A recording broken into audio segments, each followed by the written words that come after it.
여러분 반갑습니다. 우리 서울시 9급 문제 강평인데요.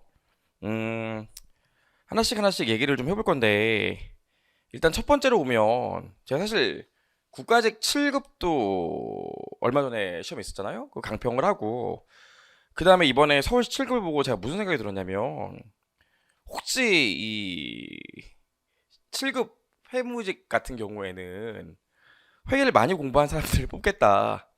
뭐 이런 생각을 좀 했어요. 사실 7급 공무원 같은 경우에는 세무사 자격증이 있는 분들 같은 경우에 가산점도 주는데 문제 같은 경우에도 이렇게 내면 사실 그냥 7급을 공부하신 분들은 굉장히 많이 당황하지 않았을까 이런 생각이 좀 많이 들었어요. 그렇습니다. 네. 근데 이게 웃긴 게 뭐냐면 저도 이거 시험 끝나고 나서 학생들 반응을 보면 야, 이젠 진짜 안 되겠다. 뭐 회계사, 세무사 강의를 들어야겠다. 뭐 이런 얘기를 하시는 분들이 있어요. 제가 그게 맞으면 7급 공부한 학생들한테 저도 뭐 해커스 경영에서 회계사 세무사 강의를 하니까 그걸 들으라고 얘기를 할 텐데 또 성격이 좀 틀려요, 여러분. 보시면 회계사 쪽 문제랑은 좀 틀리고 우리가 또 계산기를 안 쓰잖아요. 근데 회계사 세무사 강의는 또 계산기를 써야 되니까 그걸 듣는 거는 사실 바람직하지 않거든요. 그 정도까지 사실 문제가 어려운 건 아니고. 근데 또 문제가 뭐냐면 이번에 계속 이렇게 나왔다고 7급 시험 범위를 기존보다 이렇게 나오면 사실 기존보다 범위를 확 넓혀야 되거든요. 범위를 넓혀서 강의를 하면 지금 회계학 같은 경우에 기본 강의랑 심화 강의만 합치면 뭐 한 100시간 정도, 100시간 내외 정도 되는데 사실 여기 있는 나와 있는 내용을 다 커버하려면 130시간은 해야 되거든요. 적지 않아요. 130시간, 뭐 30시간 정도, 40시간 정도 더 해야 될 수도 있어요. 문제풀이 강의까지 하면 이렇게 나왔을 때 7급 커버하려고 수업을 한다면 기본 강의, 심화 강의, 문제풀이 강의까지 합해서 하면 50시간은 넘게 더 해야 되는데 사실 그럼 50시간 넘게 하면 11번이잖아요. 그럼 11번이면 사실 이것저것 하고 하면은 한 달 반에서 두 달을 과정으로 하나가 또 생겨야 되는 건데 이걸 어떻게 해야 되나 이런 생각이 들어요. 뭐 저는 하면 되는데 또 공부하는 입장에서 그럼 이 회계학 하나만 갖고 7급 하시는 분이 다른 거 할 것도 많은데 또 우리 1차도 봐야 되는데 회계학 하나만 갖고 100시간이 넘는 강의를 하게 되면 그것도 참 의미가 있나 이런 생각이 들어요. 저도 개인적으로 그래서 이번에 올해 2021, 2년 국가직 7급이나 서울시 7급 같은 경우에는 좀 고민이 많아지는 출제 경향이었어요. 내년엔 어떻게 나올지 모르겠지만 또 앞으로 계속 이렇게 나온다면 또 강의를 그렇게 하겠는데 100시간 넘게 뭐 한 130시간, 140시간 뭐까짓 거 하라면 하겠는데 내년엔 또 어떻게 나올지 모르잖아요. 참 고민이 많이 돼요. 공부하시는 여러분 입장에서 어떨까 이런 생각도 되고 실제로 시험장에 가셨을 때 여러분들이 이 문제를 봤을 때 어떤 생각이 드셨을까 이런 생각도 사실 좀 많이 들어요. 그쵸? 왜 이렇게 올해 7급 공부한 학생들만 이렇게 괴롭히는지 그런 생각이 좀 많이 듭니다. 그래요. 전반적으로 보면 문제 20문제 남았는데 하는 제가 명확히 이건 하예요 하는 건 두 개 정도 있었어요. 1번이랑 14번. 나머지는 다 중이고 물론 18번 같은 경우에도 하지만 여러분들도 생소해서 잘했을까 이런 생각은 들고요. 그 다음에 문제를 보시면 확실히 이건 상이다 이런 것들도 있거든요. 제가 처음에 공무원 회계학 강의를 시작했을 때 연결회계 이런 거 가르쳤어요. 제 재작년 강의를 보시면 저 혼자서 막 연결회계 꾸역꾸역 하고 그랬다고요. 근데 재작년에 제가 촬영을 하고 나서 강의를 하고 나서 이게 다 무슨 의미가 있을까 하고 교재에서 빼버렸는데 이걸 다시 넣는 것도 좀 웃기고 하여튼 여러 가지 생각이 드는 시험이었고요. 고생 많이 하셨고 명확히 이건 상이다 말할 수 있는 게 2번, 3번, 7번, 8번, 12번, 뭐 15번, 19번 뭐 이런 것들은 명확히 상이거든요. 우리가 또 계산기를 안 쓰는데 그래서 시험장에서 여러분들이 7급 공무원 하시는 분들은 엄청난 충격을 받으셨을 것 같고 또 개인적으로 솔직히 말씀드리면 세무사 자격증을 갖고 있는데 시험을 보신 분들은 쉬운데? 이런 생각이 또 드셨을 거라고요. 그래서 제가 좀 여러 가지 생각이 드는 이번 시험이었습니다. 솔직히 말씀드려서. 그렇고요. 강평은 여러분 문제 뽑아서 보시면 될 것 같아요. 일단 보시면 1번에 재무고 개념 체계를 위한 질적 특성이 있는데 이건 우리 계속 나왔었고 제가 이제 측정 기준이 나왔기 때문에 질적 특성 개정되고 나서 측정 기준이 너무 많이 나왔기 때문에 자산부채 정의가 나올 거라고 했는데 자산부채 정의 중에서 대표적인 유형이 나왔죠. 답은 몇 번입니까? 4번이 답이죠. 왜냐면 이제는 자원의 유출 가능성이 높거나 경제적 효익의 유입 가능성이 낮거나 자원의 유출 가능성이 낮더라도 각각 자산부채로 들어갈 수 있다고 했잖아요. 왜냐면 잠재력 개념이 들어왔기 때문에. 그래서 4번 경제적 자원의 이전 가능성이 낮다면 해당 이무는 부채의 정의를 충족할 수 없다. 충족할 수 있어요. 근데 워낙 많이 봤던 거기 때문에 1번은 맞추셨을 거고 2번 보시면 이 변동예산 나왔거든요. 어렵죠. 저 안 가르쳤습니다. 나와 있는데 이것도 그냥 풀이법만 보면 실제 결과를 보면 지금 매출 대비 공원이익이 50%거든요. 그럼 변동예산으로 가면 고정예산 기준으로 매출이 6만 원 있으니까 50% 곱해주면 돼요. 그럼 이게 변동예산화에서 공원이익이 되고 우리 뭐 들고 가야 돼? 고정예산화의 고정제조 간접원가 2,000원 그대로 들고 와서 계산을 하는 건데 계산 자체는 쉽죠. 계산 자체는 쉽지만 공부할 때 이거 예산, 자본 예산 이런 것도 변동 예산, 고정 예산 이런 얘기하면 또 오래 걸린다고요. 그죠? 문제 자체가 쉽지만 당연히 상이고 시험장에서 이거 알고 푸는 분들은 많지 않으셨을 거예요. 3번 보시면 연결 재무제표 나와 있는데 연결도 봐봐요. 연결도 그냥 단순한 거 물어본 게 아니야. 우리 회계사 공부하시는 친구들 같은 경우, 회사 공부하는 친구들 같은 경우에는 지분율의 변동에 따라서 이게 그냥 일반 주식이었다가 지분율이 올라가면 유의적인 영향력을 갖게 돼서 지분법을 쓰고 50%를 초과하게 되면 연결을 하게 되고 거기서 다시 일부 처분하면 유의적인 영향력만 갖게 돼서 연결은 안 하고 다시 처분하면 FVPL이나 FVOCI로 들어오고 이렇게 단계적 취득이나 단계적 처분을 배운답니다. 근데 이런 단계적 취득이나 단계적 소득은 솔직히 우리나라에서 세무사 시험에서 나오지도 않고 회계사 시험 같은 경우는 1차에서 정말 어쩌다 나오고 2차에서 나오는 주제예요. 저도 강의를 하지만 고급 회계 강의를 회계사에서 하면 단계적 취득이나 처분은 기본적인 연결 내용을 얘기하고 뒤에서 얘기한다고요. 뒤에서. 근데 이거 우리 말문제로 냈어요. 그래서 답이 3번이거든요. 단계적으로 처분하는 경우에 종속기업의 이전에 대한 비지배 지분이 있다면 공정가치로 인식하는 게 아니라 장부금액으로 제거하거든요. 알아요. 이걸 어떻게 하냐고요.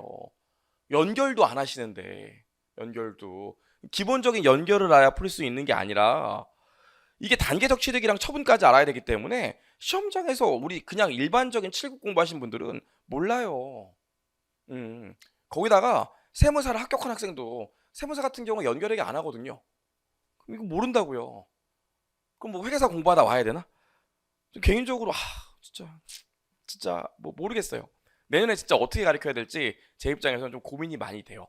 옛날에는 사실 7급이랑 9급이랑 동일선상에 있었고 조금 더 어려운 문제는 7급이었는데 이게 올해 시험 보고 나서 제가 느낀 게 뭐냐면 이제 7급이랑 9급을 다른 선상에 둬야겠구나 이런 생각도 많이 들고 지금 제가 기본 강의랑 심화 강의는 9급이랑 7급이랑 합반해서 하고 있는데 제가 작년에도 7급 강의를 7급만을 위한 회계학을 따로 뭐 한 8시간에 걸쳐서 찍었는데 이제는 7급만을 위한 회계학을 따로 한 30시간은 찍어야 되는 거 아닌가 이런 생각이 좀 들어요. 저도 2번이랑 3번은 안 가르쳤어요. 다른 선생님도 그럴 겁니다. 좀 그래요. 4번 보시면 지방자치단체 회계에 관한 규칙 나와 있죠. 규칙 나와 있는데 그래도 다행인 게 뭐냐면 우리가 알고 있는 내용으로 풀 수 있는 게 꽤 많았어요. 그래서 보시면 여러분 몇 번이 틀렸습니까? 3번. 다 아는 얘기 아닌가요? 일반 유형자산과 주민 표면시설에 대한 사용수익권은 자산의 가산 항목이 아니라 자산의 차감 항목으로 표기하잖아요. 근데 이건 배운 내용이잖아요. 3번은 4번은 맞추실 수 있을 것 같고요. 나머지 내용들도 우리가 배운 내용이기 때문에 1번이 조금 생소할 수 있지만 충분히 풀 수 있는 내용이라서 4번은 중으로 둘 수 있을 것 같고요. 그래서 1번은 하, 2번은 상, 3번도 상, 4번은 중. 상 중에서 최상을 둔다면 3번은 최상이죠. 왜 하는지 모르겠고요. 5번 같은 경우에는 진짜 실제로 시험 봤으면 1번 풀고 2번 3번에서 멘탈 나가고 4번에서 어떻게 겨우겨우 푸는데 5번 왔어요. 5번은 그냥 율 물어보는 거니까 하면 되는데 시간이 많이 걸리잖아요. 시간이. 그래서 율 물어보는 게 나오고 우리 계산기도 없는데 일단 보시면 매출 채권 회전율 나와 있는데 이거 간단하죠. 분자의 모너 매출 넣고 분모에 평균 매출 채권 넣으면 되죠. 그럼 기초 매출 채권과 기말 매출 채권 10만원 20만원 평균 내면 15만원이니까 계산하면 3 나올 거 아닙니까? 이거 하면 되고요. 총 자산 회전율 나왔는데 우리 문제에서 무슨 회전율 하면 분자의 매출 오는 거 아시죠? 매출이 45만원이에요. 분모에 뭐 오면 됩니까? 총 자산은 평균 내주면 되는 거 아닙니까? 그럼 자산 기초랑 기말 25만원, 150만원, 250만원 있으니까 더하면 400만원이고 평균 내면 200만원이겠죠. 그쵸? 그럼 이거 율 구하면 얼마 나오냐면 이거 율 구하면 0.225 나와요.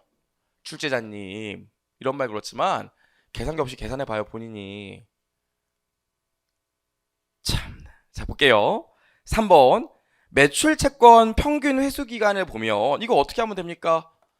회전율이 3이고 1년을 360일로 가정하기로 했으니까 계산하면 나오게 되겠죠? 그럼 120이요. 답은 2번이고 4번에 이자 보상 비율 나와 있는데 이자 보상 비율은 우리 어떻게 구합니까? 이자 비용 차감전 순이익에다가 이자 비용 그냥 나눠주면 되죠? 그럼 6.75 나와요. 하시면 되는데 5번도 내용은 간단하지만 이게 시간을 많이 잡아먹기 때문에 진짜 시간 부족하셨을 거예요. 그럼 이러면은 2번이랑 3번 그냥 탁 찍고 넘어가야 되는데 또 그런 것도 쉽지가 않잖아요. 봤고요. 6번. 6번 보시면 우리 뭐 나왔습니까? 복구 충당부채 나왔어요. 복구 충당부채. 요거는 중입니다. 요거는 사실 우리가 수업할 때 얘기를 했으니까. 그럼 복구 충당부채 보시면 취득 원가가 99376이라고 줬죠. 가정도 또 더럽게 많이 줬어요. 하고 나서 5년 후에 사용되는데 예상되는 복구 비용이 1,000원이래. 그럼 예상되는 복구 비용이 5년 후에 1,000원인데 이거 쭉 당겨와야 될 거 아닙니까? 그쵸? 그럼 이자율이 몇 프로예요? 적절한 이자율이 10%고 현가계수 0.61 줬으니까 요거 0.61 곱하면 얼마 나와요? 6,210원 나와요. 근데 별도로 취득 원가가 얼마였대? 별도로 취득 원가가 99379 있대요. 그럼 더하면 유형자산 전체의 취득 원가는 얼마 나옵니까? 10만원 나오게 되겠죠? 그리고 이것도 논란의 소지가 있는 게 취득 원가라는 건 출제자님 유형자산을 취득하기 위해 낸 돈이기 때문에 복구 충당부채 자체도 더한 금액이에요. 문제를 좀 제대로 내셔야죠. 아니 제가 원래 평소에 이렇게 화를 내지 않아요. 이렇게 화를 내지 않는데 실제로 7급 공부하면서 많이 고생한 친구들도 있고 하는데 공부한 걸 깊이 있게 내고 함정 파고 이런 거는 문제 잘 내셨네요. 고민 많이 하셨네요. 이렇게 하겠는데 이건 뭐 그냥 올해는 진짜 왜 그런가 이런 생각이 많이 들어요. 그래서 99379 더해서 10만원 나와요. 여기까지 하면 잔존가치는 얼마래요?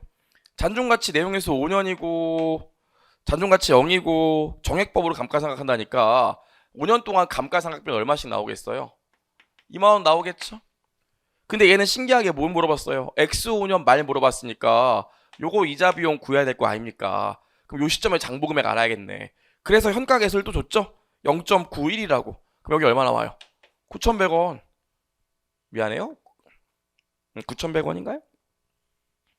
요게 숫자가 잘못됐죠. 621원이죠. 621원이고 여기 910원 나오죠? 그럼 요거 이자율 때리면 이자 비용 얼마 나와요? 91원. 여기까지요. 뭐 하는 건지 모르겠어요. 근데 실제로 얼마 들었대요? 1,200원 들었다니까. 이만큼 복구공사 손실 나오겠죠? 그럼 X5년도에 손익에 미친 영향은 이렇게 더한 거. 그렇죠? 요 정도는 사실 해주셔야 되는데 이것도 시간이 오래 걸려서 그렇습니다. 아무튼 중이고요. 7번. 7번도 상이죠. 일단 투자부동산 원가 모형 쓰다가 공정가치 모형 썼대요. 그럼 정책의 변경이기 때문에 소급법 써야 되잖아요. 그럼 보시면 일단 10만원짜리 내용에서 5년 잔존가치방 정액법 원가 모형 쓴다니까 10만원에 취득하고 나서 감가상각비가 여기 2만원 나올 거고요. 그 다음 연도에도 감가상각비가 2만원 나오겠죠. X1년도랑 X2년도에 원가 모형을 쓰니까 근데 공정가치 모형을 쓴대. 그럼 공정가치 모형을 쓴다 그러면 요때 공정가치가 11만원이니까 평가이익으로 10,000원 나올 거고요. 그 다음 연도에 공정가치가 8만 원이니까 평가 손실로 3만 원 나올 거예요. 그 원가 모형을 쓰면 요때 어떻게 돼? 당기 손익에 누적으로 2만 원씩 해서 이익잉여금에 마이너스 4만 원의 영향이 미치겠죠. 근데 얘는 어떻게 돼요? 이때 만 원이고 이때 마이너스 3만 원이니까 누적으로 마이너스 2만 원의 영향을 미치겠죠. 문제 보시면 X2년도 말, X3년 초에 이익잉여금이 원가 모형일 때 5만 원이래. 근데 재평가 모형, 아니 공정가치 모형을 써서 소급법을 적용하면 이게 얼마냐 나오는 거예요. 얼마 줄어요? 2만 원 줄지. 그럼 여기 얼마 되겠어요? 여기. 자 보시면 그래서 이렇게 나오잖아요. 근데 문제를 보시면 이게 또 웃겨. 요걸 준 게 아니야 5만 원을. 이걸 줬다고요. 그래서 종체계 변경을 써서 소급 적용했더니 5만 원 나왔다는 거예요. 요렇게 해서. 그럼 변경 전에는 이익잉여금이 얼마인지 물어봤어요. 진짜 박수를 보냅니다. 그럼 얼마 나와요? 이거보다 이게 비용이 2만 원 더 발생하니까 이게 어떻게 돼요? 2만 원 줄겠지. 3만 원 나올 거 아닙니까? 이렇게요. 대단합니다. 좋아요. 여기까지 봤고 7번도 상이에요. 처음 보시는 분들은 이게 헷갈리기 때문에 8번 보시면 와 이것도 깜짝 놀랐어요. 이것도 상입니다. 무슨 원가 얘기를 이렇게 어렵게 내나요? 자 보시면 자 문제 읽어보시면 지금 A랑 B가 있고요. 현재 최대 전력 생산량은 500kg인데 킬로와트인데 300kW를 추가로 더 구매하겠다는 거예요. 보시면 아시겠지만 어차피 A와 B를 풀로 다 생산하면 500kW 있어도 힘들어요. 여기까지 하고 나서 우리 좀 계산해 봐야 될 게 뭐냐면 제품 A 같은 경우엔 공원이익 단위당 1,000원인데 지금 한 단위당 10kW니까 1kW당 공원이익 얼마예요? 100원이라고요. 근데 B는 어떻게 돼요? 2,000원인데 한 제품 단위 만들 때 25kW씩 끄니까 1kW당 공원이익 얼마? 25원이에요. 그럼 A를 먼저 만들겠어요? B를 먼저 만들겠어요? 지금 뭐 전력이 제한 요인인데 A를 먼저 만들겠죠. A의 공원이익이 높으니까. 그럼 지금부터 300kW를 새로 사오면 무조건 뭘 만들어요? B를 만들어야겠죠. 여기까지 판단하는 문제인데 이미 멘탈 나가는데 판단할 수 있을까? 그런 생각이 들어요. 그럼 봅시다. 지금 우리 300kW면 이렇게 되겠죠? 실제로 그럼 몇 개? 12단위씩 더 만들 수 있다고요. 여기까지. 자, 이 상태에서 뭐 하면 돼? 단위당 공원이익이 2,000원이라니까 여기다 2,000원 하면 이만큼 돈을 더 벌겠죠? 괜찮을까요? 근데 이거 사는데 고정비 얼마 더 늘어나는데요? 2만 원 더 늘어나면서요. 이렇게 계산하면 4,000원 증가하게 되겠죠. 괜찮을까요? 근데 판단하는 게 어려워서 여러분들 시험장에서 당황하지 않으셨을까 싶습니다. 여기까지요. 야, 너는 참 쉽게 대충 푸는 건 여기 하겠지만 저 정도 되니까 이렇게 그냥 푸는 거지. 여러분들 시험장에서 온갖 계산을 다 하고 했기 때문에 알아요. 자, 9번 보시면 리스인데 중입니다. 이거는 제가 7급을 위한 회계학에서 얘기했어요. 자 보시면 지금 리스 기간이 3년이에요. 문제 보시면 고정 리스료는 얼마래요? 100만 원이래요. 100만 원씩 지급할 거야. 그러면 예상되는 잔존 가치가 6만 원이고 이 중에서 리스 이용자가 보증하고 지급할 것으로 예상하는 금액이 5만 원이래요. 나와 있죠? 문제에서 뭐 물어봤어요? 리스 부채와 리스 채권의 차이 물어봤거든. 여러분 리스 채권은 이거 땡겨온 금액이에요. 그럼 리스 부채는 못 땡겨온 금액이에요?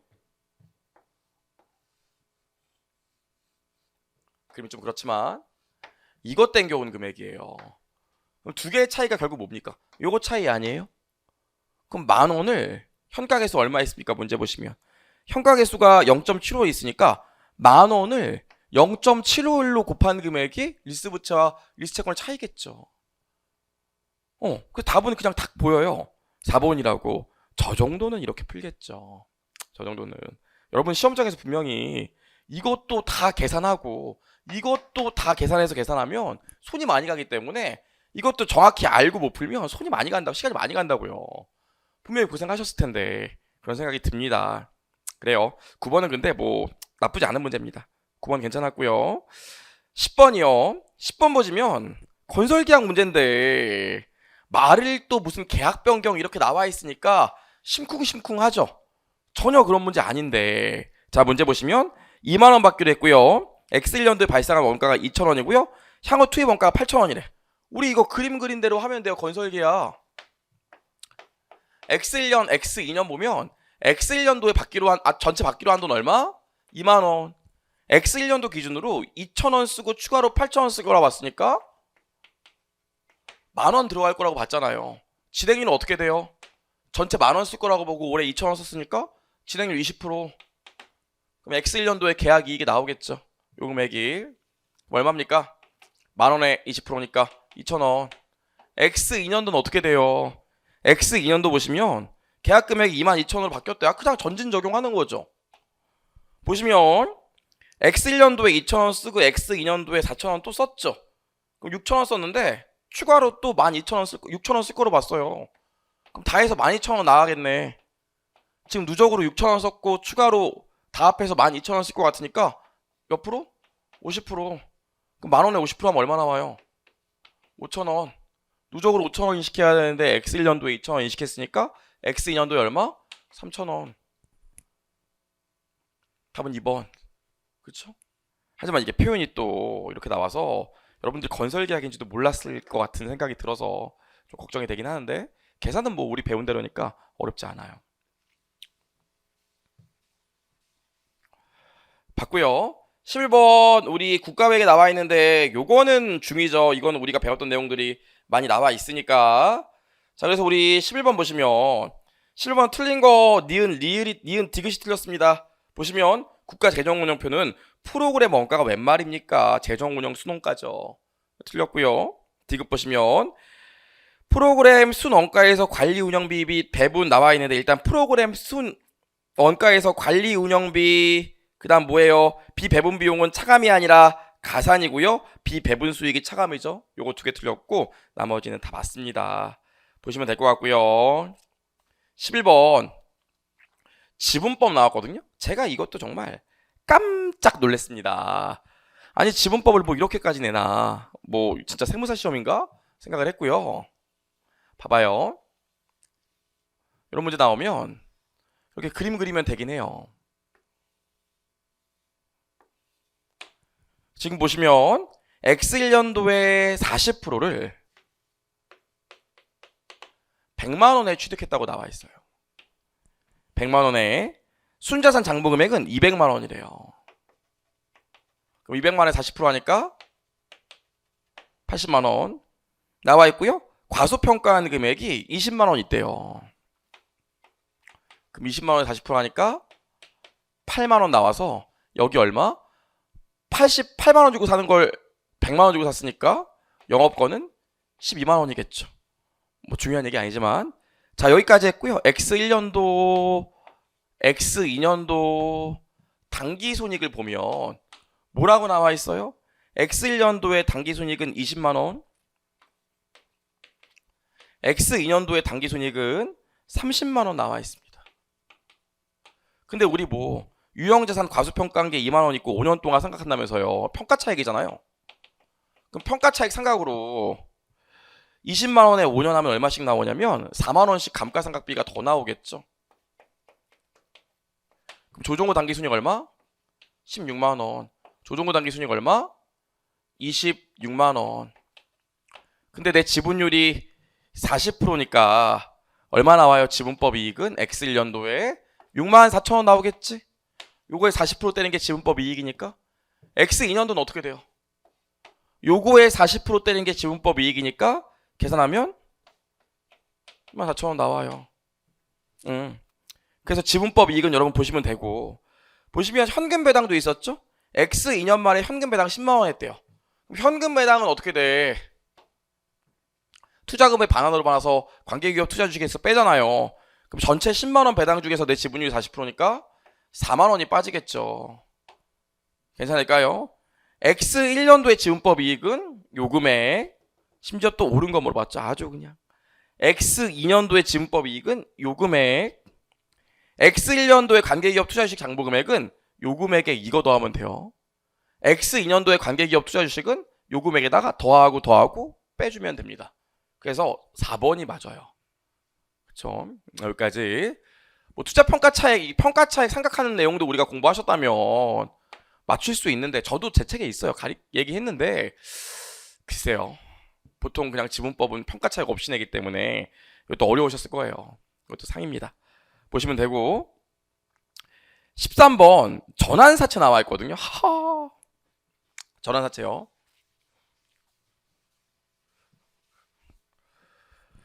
그 문제 보시면 전환사채가 3년짜리라고 나와 있습니다. 전환사채는 제가 수업 시간에 했어요. 7급 분들은. 보시면 액면금액 10만원 있고요. 4%니까 4,000원, 4,000원, 4,000원이고, 상환할증금 얼마 있어요? 8,000원. 이자율 몇 프로래요? 이자율 몇 프로? 10%잖아. 요 금액을 10%로 쭉 땡겨오면 부채 요소가 얼마 나오냐면 9만 1,000원 나와요. 근데 이거 얼마 주고 발행했대요? 문제 보면. 문제 보시면 액면 발행했다고 나와 있으니까 10만원 받았다는 거예요. 그럼 자본 요소 전환권 대가 얼마? 9,000원. 문제 보시면 뭐가 틀렸어? 양심은 있네. 1번 바로 딱 틀렸네요. 보시면 되고요. 4번은 그냥 읽어보시면 되고, 2번 전환권 조정 나와 있는데 전환권 조정 어떻게 풀죠? 10만원 액면 금액에다가 상환할증금 더한 다음에 장부 부채 현재 가치가 9만 1,000원이니까 요 차이가 전환권 조정이에요. 이것도 제가 수업 시간에 얘기했었습니다. 보시면 되고요. 실제로 저 정도 풀면 이렇게 빨리 풀고 해결할 수 있었을 텐데 여러분들 쉽지 않으실 텐데 그런 생각이 들어요. 14번 나와 있는데 그나마 우리 시험에 나와 있는 하겠죠. 제가 뭐라고 그랬어요? 지분율이 일정하면 법인세 차감전 순이익에다가 영구적 차이 더하고 세율 곱하면 답이라면서요. 그러면 지금 법인세 비용 차감전 순이익이 10,000원이고 영구적 차이가 접대비 한도초가 500원밖에 없잖아요. 1,500원에다 세율 10% 때리면 답이죠? 답 몇 번? 3번. 이걸 법인세 납부액 구하고 이연법인세 부채 구하고 이렇게 있으면 안 돼. 실제 시험에 있으면 이렇게 풀었을 거니까 계산하면 되고요. 15번. 제가 보면서 와, 우리 학생들 시간 진짜 부족했겠다 느낀 게, 또 이거 뭐예요?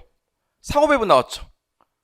상호배분 이거 하면 되지. 어렵습니까? 계산이 복잡하잖아요. 이거 보시면 어떻게 돼요? S1은 내거 1,100원에다가 S2 얼마? S2에 0.5 갖고 있고요. S2는 내거 얼마야? 1,000원에다가 S1 40% 갖고 있죠? 그럼 S1이랑 S2 나올 거 아닙니까? 그럼 S1 얼마? 2,000원. S2 얼마? 계산하면 1,800원 나와요. 문제에서 뭐 물어봤어요? 문제에서 M1에 들어갈 거 물어봤으니까 M1에 들어갈 건 어떻게 돼? 이거에 40% 더하기 요거에 20% 하면 나오겠죠. 하죠. 하는데 이게 여러분들 이거 계산하는데 시간이 오래 걸리는데 이런 생각이 듭니다. 16번이요. 15번을 위해서 계산이 좀 복잡하기 때문에 상이라고 일단 두고 싶고요. 16번 보시면 이 티계정 모양만 정확히 알면 할 수 있는데, 자, 티계정 그려보세요. 단기 매입액이 지금 기초재고의 5배래요. 그럼 기초재고는 A라고 하면 단기 매입액은 5A겠죠? 그 다음에 여기 보면 판매된 게 있고 평가손실이 있고 정상감모가 있고 비정상감모가 있고 기말재고가 있는데, 이거 3개를 매출원가로 보고 요거 3개가 다 매출원가에 포함되어 있는 금액이 얼마래요? 51만 8천원이라고 줬어요. 그럼 나 뭐 구하는 문제예요? 이거랑 이거만 구하면 되는 거 아닙니까? 그 문제 보시면 감모는 몇 개 있어요? 장부수량에서 실제적으로 빼면 20개 있죠? 근데 50%가 비정상 감모라니까 10개 있는 거 아니겠어요? 원가 곱하면 되니까 원가 얼마? 1,000원. 얘는 어떻게 하면 돼요? 실제 재고가 80개 있고 취득 원가와 순실현 가능 가치 중 작은 금액을 쓰는데 순실현 가능 가치가 얼마예요? 900이잖아요. 그럼 대차가 일치해야 되니까 이렇게 더한 거랑 6A랑 같으면 되겠죠. 그럼 계산하면 A 얼마 나옵니까? 그럼 계산하면 A가 나오게 되겠죠. 50만 원 하면 되는데, 아이 이거 참 계산이 어려우실 텐데. 여기까지 봤고요. 넘겨보시면 17번 나옵니다. 17번 보시면 주당이익 문제가 나와 있어요. 그럼 우리 주당이익 어떻게 하면 돼? 주당이익 EPS는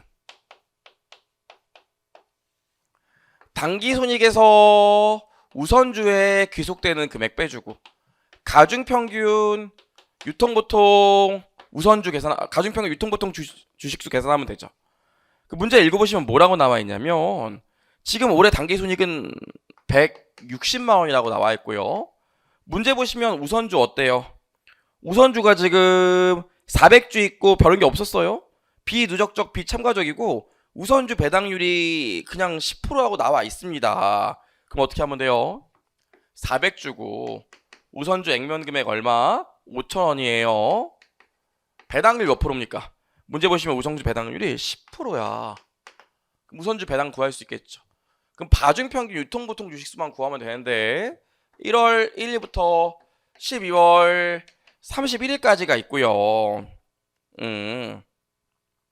사실 요 문제도 문제가 있는 게 비누적적이 아니라 비누적적 우선주기 때문에 배당 결의를 했다고 얘기해 줘야 되는데 문제 보시면 배당 결의를 했다는 얘기가 없어요. 계산하면 이게 답일 수밖에 없으니까 이거 그냥 하는 거지. 아휴 문제나 꼼꼼히 되지, 그쵸? 자 보시면 여기까지 보시면 기초에 1000주 있었어요. 1000주 12개월 가고요. 그 다음에 보시면 뭐 있습니까? 10% 무상증자했다고 나와 있어요. 어떻게 하면 돼? 여기다 그냥 1.1 하면 되죠. 그 다음 뭐 있습니까? 7월 1일 날 700주 유상증자했는데 공정가치로 했대요. 그럼 7월 1일 날 몇 주? 700주 있으니까 요 6개월 가면 되겠지. 그 다음 뭐 있어요? 10월 1일 날 자기주식 취득했대요. 몇 주 취득했습니까? 200주. 자기주식은 유통이 안 되니까 마이너스이고 요 몇 개월? 3개월 하면 되겠죠. 그럼 어떻게 계산해? 요거에다가 12분의 12, 요거에다가 12분의 6, 요거에다가 12분의 3 한 다음에 다 더해주시면 가중평균 유통보통 주식수가 나오죠. 계산하면 가중평균 유통보통 주식수가 1400주 나오고 1에서 계산하면 여기 얼마 나와요?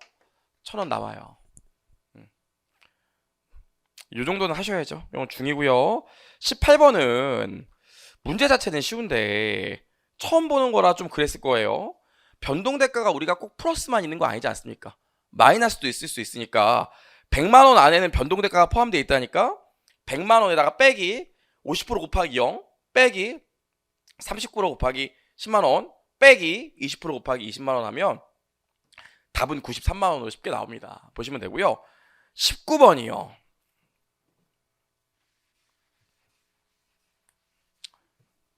19번을 보시면 사채를 X2년 초에 장부 금액은 줬어요. 근데 50%를 조기 상환했대. 이 경우에 법인세 차감전 손익에 미친 영향 물어봤는데 두 가지가 있죠. 뭐 사채 상환 손익이랑 이자 비용 있잖아요. 50%가 남아있으니까. 그럼 이자 비용부터 보면 기초의 장부 금액이 913 200 있고 유효 이자율 몇 프로예요? 10%. 얘는 1월 1일부터 12월 30일까지 다 있겠지. 근데 어때요? 절반은 날라갔으니까 절반의 이자 비용만 살아남아 있겠죠. 이렇게 계산하면 이자 비용 나올 거고요. 전체가 비용. 우리 보세요. 상환하는데 현금 얼마 냈대요? 상환 대가가 45만원이죠. 우리 사채 절반이 사라질 거예요. 어떻게 돼? 913200에다가 50%가 사라질 거 아닙니까? 딱 봐도 어디가 커요? 딱 봐도 여기가 크지. 대차를 맞추면 상환이익이 나오게 돼요. 그럼 계산하면 상환이익은 6,600원 나오고 요 계산하면 이자 비용이 얼마 나오냐면 45660 나와요. 그럼 이거 두 개 더한 게 당기손익에 미친 영향이겠죠. 답은 몇 번? 3번이요. 중이죠, 중.